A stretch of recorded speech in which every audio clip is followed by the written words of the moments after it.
What is up, everybody, and welcome back to another episode of Fallout 4 5 Cool Mods. Basically, in this series, I show you guys some cool or interesting mods that have come out over the past few days for Fallout 4. You can find all these mods linked down below in the description. This episode doesn't actually have too many weapon mods. I know this series is pretty much dominated by weapon mods because they're kind of the most popular release for Fallout 4. This one, not so much in particular. Regardless, if you guys do enjoy the content, I really encourage you to consider subscribing, or you can follow me on Twitter if you would like to do so. But with all that being said, let's just jump straight into the mods.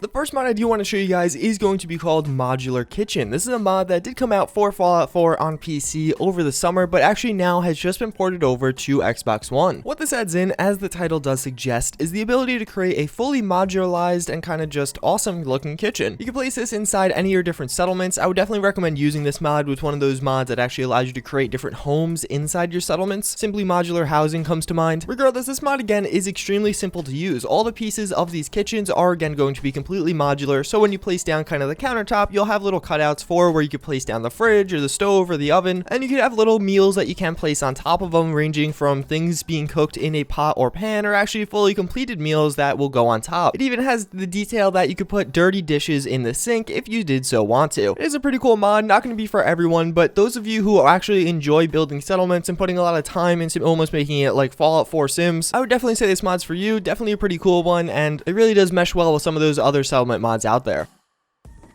Next up, we do have Diamond City the Hole. This is a pretty simple mod, but a pretty interesting one nonetheless. Basically, what this is going to add in is outside of Diamond City, now there's going to be an additional set of vendors. They're going to be located in this little kind of hole in the wall spot. You can find a door by the street side or right by Mayor McDonough's house after you go up those little set of stairs. Regardless, once you're inside, you're actually going to have a number of new vendors. They're going to be kind of all the same types of vendors you would find in Diamond City, just an additional set of them, and they're going to be located much closer together. Obviously, these vendors are going to have totally separate inventories, so Diamond City, being the trade hub it's meant to be, now has kind of double the trade. The exact list is one doctor, one food vendor, one junk merchant, one special Nuka-Cola vendor, one weapon vendor, and one armor vendor. So obviously our trio is broken up into two individualized people, one person just having armor, one person just having weapons. Obviously that's really going to expand the stock and really just, again, options you would have after downloading a new mod. You're like, oh god, I have to go find this. Well, this is definitely going to help with something like that. Plus, I also think it's just kind of cool to have more options as far as trade goes and kind of selling all your stuff.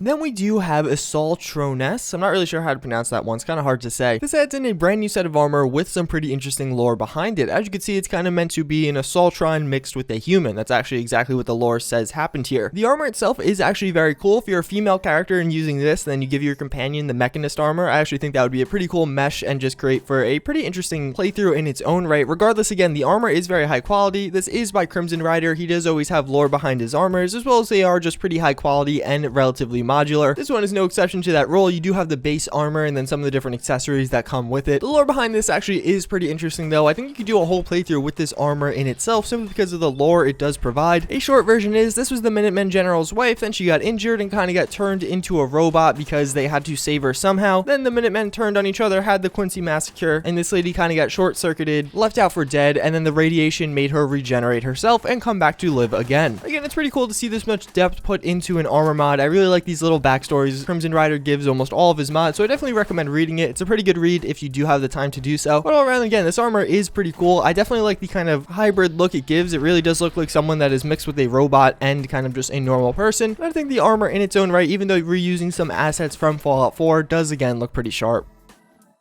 Now, this one is a cool mod. This is going to be the Iron Giant. What this is going to be is a retexture of Liberty Prime in Fallout 4 to be the Iron Giant. Never heard of the Iron Giant before? Basically, it is a kids movie that just have this big robot that is kind-hearted, but then kind of turns evil due to some other outside events. All around, it's a pretty good movie and one of my childhood favorites, and now having him in Fallout 4 is pretty interesting. Again, this is going to be a retexture for Liberty Prime, so you're going to have access to Liberty Prime in order to experience this mod. There's no other instances of him in the Wasteland. It is actually really high quality. Even something like Nuts or Bolts are pretty high quality, probably a little bit higher quality than Liberty Prime. I think it helps that this mod is a little bit simpler. There's not as much kind of hectic and noise going on as with Liberty Prime, but I actually really like the look of this. Obviously, it's not lore friendly or anything like that, but just having a big battle with the Iron Giant there kind of backing you up is pretty awesome. It is really a simple mod. I would love to see this made into a standalone mod, maybe one where you could actually get him as a companion yourself. I think that would be really crazy and just really cool in its own right, but regardless, definitely a cool mod again, and something I'd love to see updates to in the future.